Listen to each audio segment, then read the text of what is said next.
Welcome to study for GS. आज हम देखने वाले हैं सामान्य विज्ञान के महत्वपूर्ण प्रश्नों को जो आपके एग्जाम के लिए इंपॉर्टेंट है। ये सभी प्रश्न सिलेक्टेड प्रश्न है जो किसी भी एग्जाम के लिए इंपॉर्टेंट है, तो आप वीडियो को ध्यान से देखिएगा। प्रत्येक प्रश्न के लिए आपको 3 सेकंड का समय दिया जाएगा जिसमें आपको खुद से राइट आंसर चूज करना है और एनालाइज करना है कि आप इन सभी प्रश्नों में कितना सही कर पाते हैं। तो चलिए वीडियो शुरू करते हैं। आज का पहला प्रश्न है कि मानव शरीर का कौन सा अंग निमोनिया से प्रभावित होता है। आंसर होगा फेफड़ा। फेफड़ा मानव शरीर का एक ऐसा अंग है जो निमोनिया से प्रभावित होता है। तो इस प्रश्न का सही आंसर होगा ऑप्शन नंबर बी। अच्छा, ये आखिर होता कैसे है? तो देखिए, निमोनिया जो है यह जीवाणु, विषाणु या कवक इनमें से किसी से भी संक्रमण होने के कारण निमोनिया रोग होता है। ठीक है, और इस रोग में आखिर होता क्या है? तो याद रखिएगा, निमोनिया रोग में फेफड़े की एल्यूवली में पानी भर जाता है। यहाँ पे लिख दे रहा हूँ, ये फेफड़े के एल्यूवली में पानी भर जाता है। ठीक है, तो आप इसे याद रखेंगे। अगला प्रश्न है, निम्नलिखित में से कौन सा रोग प्रोटीन की कमी से होती है?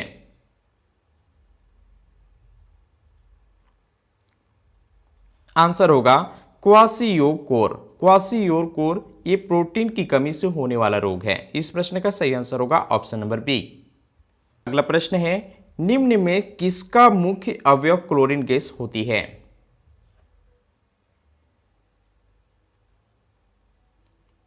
आंसर होगा आंसू गैस का। आंसू गैस का मुख्य अवयव क्लोरीन गैस होता है। ठीक है, अगर इसके सूत्र की बात करें तो याद रखिएगा, आंसू गैस का सूत्र है C10H5Cl N2। काफी इंपॉर्टेंट है आपके एग्जाम के लिए। अगला प्रश्न है, निम्नलिखित में से किस फाइबर को सबसे मजबूत प्राकृतिक फाइबर कहा जाता है? आंसर होगा सिल्क को। सिल्क को सबसे मजबूत प्राकृतिक फाइबर कहा जाता है। तो इस प्रश्न का सही आंसर होगा ऑप्शन नंबर डी। अगला क्वेश्चन है, निम्नलिखित में से कृत्रिम बहुलक किसे कहते हैं? आंसर होगा पॉलीस्ट्रीन को। पॉलीस्ट्रीन को कृत्रिम बहुलक कहते हैं। तो इस प्रश्न का सही आंसर होगा ऑप्शन नंबर सी। अगला प्रश्न है, प्राकृतिक रबर किसका बहुलक है?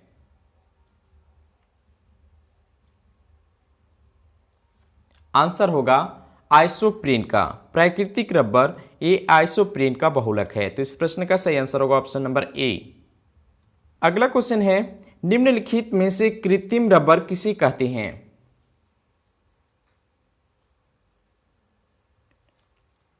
आंसर होगा नियोप्रीन को। कृत्रिम रबर ये नियोप्रीन को कहा जाता है। अगला क्वेश्चन है, प्लास्टिक बोतलें जिस बहुलक से बनती हैं उसे पेट कहते हैं। इसका पूर्ण रूप क्या है? यानी पेट का फुल फॉर्म क्या होता है? आंसर होगा पॉलीएथीन टेरेफेथेलेट। ठीक है, इस प्रश्न का सही आंसर होगा ऑप्शन नंबर ए। अगला क्वेश्चन है, किस फाइबर का प्रयोग बुलेट प्रूफ जैकेट बनाने में किया जाता है? आंसर होगा केवलर। केवलर का प्रयोग बुलेट प्रूफ जैकेट बनाने में किया जाता है। अगला क्वेश्चन है, प्रकाश संश्लेषण प्रक्रिया में सबसे कम प्रभावी कौन सा प्रकाश है? आंसर होगा हरा प्रकाश। प्रकाश संश्लेषण की प्रक्रिया में सबसे कम प्रभावी प्रकाश ये हरा प्रकाश होता है। अगला क्वेश्चन है, अमीनो अम्ल किसके संश्लेषण के लिए आवश्यक है? आंसर होगा प्रोटीन का। अमीनो अम्ल ये प्रोटीन के संश्लेषण के लिए आवश्यक है। अगला क्वेश्चन है, निम्नलिखित में से कौन सा विटामिन कैल्शियम के अवशोषण में सहायक है?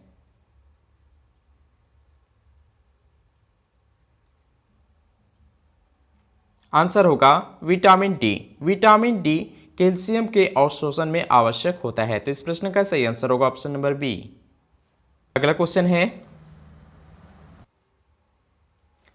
हेमेटोपोइसिस कहां होता है?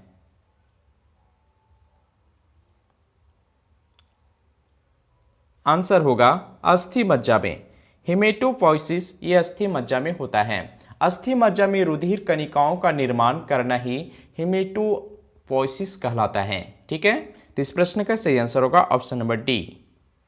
अगला क्वेश्चन है, इटाई इटाई बीमारी के लिए कौन सा धातु उत्तरदायी है?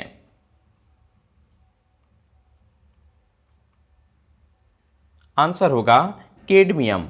इटाई इटाई बीमारी के लिए कैडमियम धातु उत्तरदायी होता है। ठीक है, इस बीमारी से होता क्या है? तो देखिए फ्रेंड्स, इस बीमारी से ना आप बुजुर्ग लोग को घरों में देखते होंगे कि इटाई इटाई के कारण से रीढ़ की हड्डी में या फिर जोड़ों में दर्द होता है। ठीक है, तो ये जोड़ों में यानी बुजुर्ग लोगों के जोड़ों में या रीढ़ की हड्डी में जो दर्द उत्पन्न होता है वह आपका इटाई इटाई बीमारी के कारण होता है। तो इस प्रश्न का सही आंसर होगा ऑप्शन नंबर ए। क्वेश्चन है, निकेल धातु से कौन सा रोग होता है?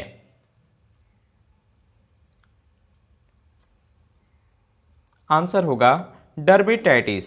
निकेल धातु से डर्मेटाइटिस रोग होता है। तो इस प्रश्न का सही आंसर होगा ऑप्शन नंबर बी। अगला क्वेश्चन है, किसी वस्तु का संवेग किन कारणों पर निर्भर नहीं करता है? आंसर होगा वस्तु के आयतन पर। किसी वस्तु का संवेग वस्तु के आयतन पर निर्भर नहीं करता है। ठीक है, तो याद रखिएगा, किसी वस्तु का जो संवेग होता है वह द्रव्यमान और उसकी गति पर निर्भर करता है। ठीक है, वस्तु का जो संवेग है वह वस्तु के द्रव्यमान और गति यानी चाल पर निर्भर करता है। तो इस प्रश्न का सही आंसर हो जाएगा ऑप्शन नंबर सी। अगला क्वेश्चन है, रॉकेट किस संरक्षण सिद्धांत पर कार्य करता है?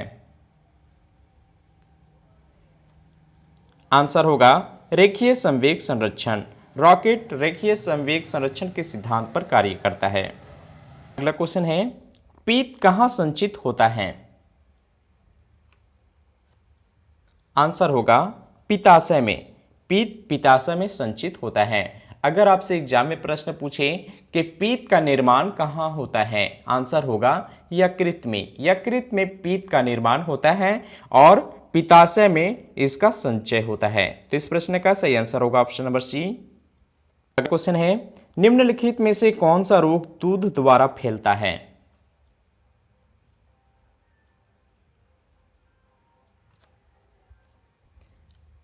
आंसर होगा क्षय रोग। क्षय रोग ये दूध के द्वारा फैलता है। ठीक है, कैसे फैलता है मैं आपको बताता हूं। यदि गाय का दूध आप पीते हैं ना, ठीक है, तो यदि गाय क्षय रोग से पीड़ित है तो उसकी दूध में भी जीवाणु उपस्थित रहते हैं, जिसके कारण ये आपका दूध से फैलने वाला क्षय रोग बीमारी है।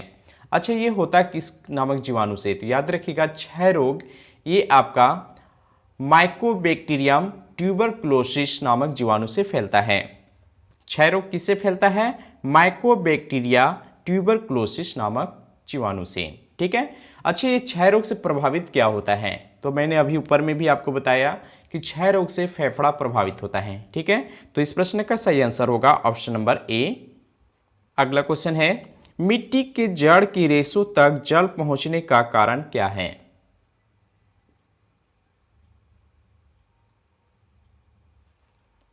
आंसर होगा केशिका दबाव। केशिका दबाव के कारण ही मिट्टी से जड़ की रेशों तक जल पहुंचता है। तो आंसर होगा ऑप्शन नंबर बी। अगला क्वेश्चन है, नाभिकीय रिएक्टर की खोज किसने की?